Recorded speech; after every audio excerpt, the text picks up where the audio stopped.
नमस्ते, मी कोमल. मैत्रिणींनो, आज आपण बनवणार आहोत आलं लसूण मिरचीची पेस्ट. तर आणि वेगवेगळ्या प्रकारच्या पेस्ट आपण रेसिपीमध्ये वापरतो. त्याच्यामध्ये आलं लसूण आणि मिरचीची पेस्ट, शिवाय आलं लसूण मिरचीचं क्रश केलेलं किंवा खरडा वापरला जातो. शिवाय आलं लसूण मिरची कोथिंबीरची पेस्ट वापरली जाते. तर ह्या 2-3 प्रकारच्या पेस्ट मी तुम्हाला दाखवणार आहे आज. त्याच्यामध्ये अगोदर आपण क्रश केलेला आलं लसूण मिरची वापरणार आहोत, किंवा हेच आपण खलबत्त्यामध्ये टेचून त्याचा ठेचा तयार करू शकतो. तर इथे मी आलं घेतलेलं आहे, ते असे त्याचे बारीक तुकडे करून मी मिक्सरमध्ये असे क्रश करून घेणार आहे.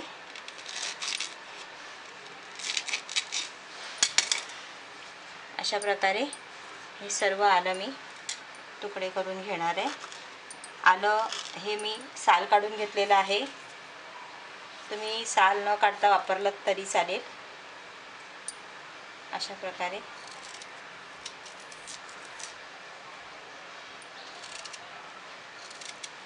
मी हे सर्व ह्याच्यात कापून घेते. मी आल्याचे तुकडे करून घेतलेले आहेत. हे मिक्सरमध्ये मी क्रश अशा प्रकारे क्रश करून घेतलेलं आहे. आणि हे मी आता एका डिशमध्ये काढून घेते. हे बघा, ह्याच्यामध्ये सर्व काढून घेते. हे पूर्णपणे पेस्ट बनवलेलं नाही आहे, क्रश करून घेतलेलं आहे. हे आपण खलबत्त्यामध्ये सुद्धा ह्याचा ठेचा करून घेऊ शकतो. अशाच पद्धतीने मी लसूण आणि मिरची पण करून घेणार. तुम्ही इथे पाहू शकता, मी लसूणचं सुद्धा असंच जाडसर भरड असं काढलेलं आहे. हे बघा, असे दाणेदार आहे, पूर्ण पेस्ट बनवलेली नाही आहे. आणि हे मी आता काढून घेते एका डिशमध्ये. जर आपल्याला पेस्ट बनवायची असेल तर त्याच्यामध्ये पाणी वापरायचं, आणि क्रश करायचं असेल तर पाणी वापरायचं नाही. ह्याच्यामध्ये मी पाणी वापरलेलं नाही आहे.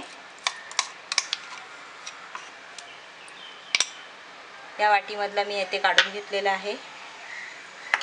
हे आल्याचं क्रश केलेलं आणि लसूणचं क्रश केलेलं. आता आपण मिरची टाकून घेऊ. तुम्ही इथे पाहू शकता, आपण मिरची पण क्रश करून घेतलेली आहे.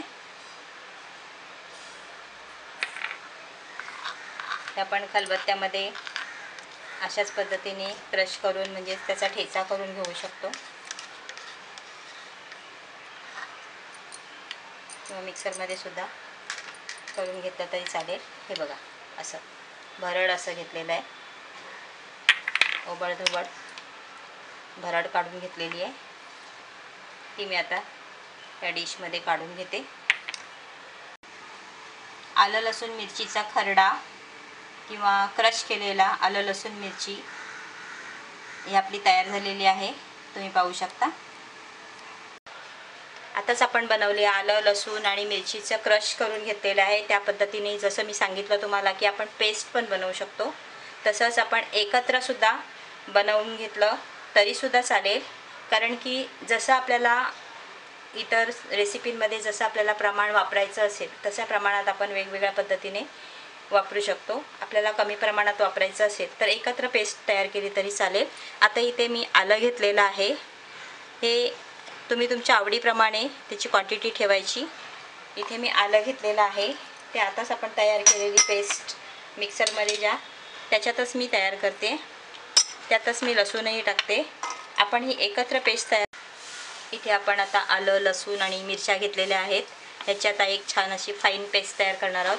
त्याच्यामध्ये आपण 1 ते 2 चमचे पाणी पण वापरणार आहोत. तुम्ही पाहू शकता, एकदम अशी फाईन पेस्ट तयार केलेली आहे. ह्याच्यामध्ये मी 2 ते 3 चमचे पाणी वापरलेलं आहे.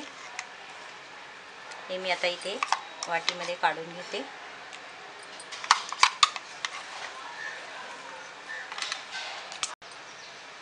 आलं लसूण मिरचीची पेस्ट आपली तयार आहे. ही पेस्ट आपले व्हेज नॉनव्हेज कोणत्याही रेसिपींमध्ये वापरू शकता.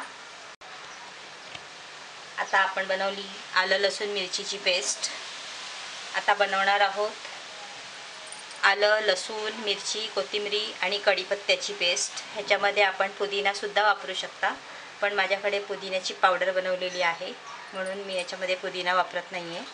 आणि हे आपण ह्या मिक्सरमध्ये आताच आपण पेस्ट तयार केलेली आहे त्यातच आपण घेणार आहोत लसूण, मिरची, कोथिंबीर, कढीपत्ता आणि मी आल्याचे तुकडे करून घेते. कढीपत्ता आणि आल्याचे तुकडे करून घेतलेले आहेत. आता आपण हे पेस्ट, मी तुम्हाला इथे वेगवेगळ्या प्रकारच्या पेस्ट आणि क्रश करून दाखवलेले आहे. हे आपण आपल्या नेहमीच्या रेसिपीमध्ये वापरतो. तर मला स्वाती नर हिने जीमेल ID वरती खूप रिक्वेस्ट केली होती की तुम्ही आम्हाला दाखवा म्हणून.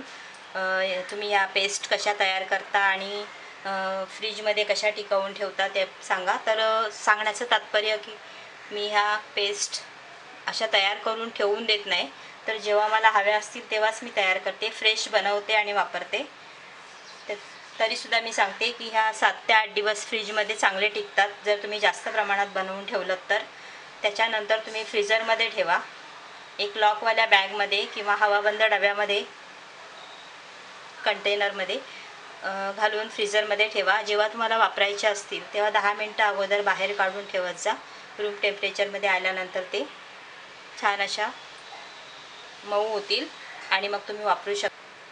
ह्या कोणत्याही प्रकारच्या पेस्ट वापरताना नेहमी एक लक्षात ठेवा की भरपूर बनवलेल्या आहेत म्हणून भरपूर वापरायच्या नाहीत. तर आपण जेवढी रेसिपी बनवणार असू त्या रेसिपीच्या अंदाजाने आपण अर्धा चमचा किंवा 1 चमचा अशी पेस्ट वापरायची.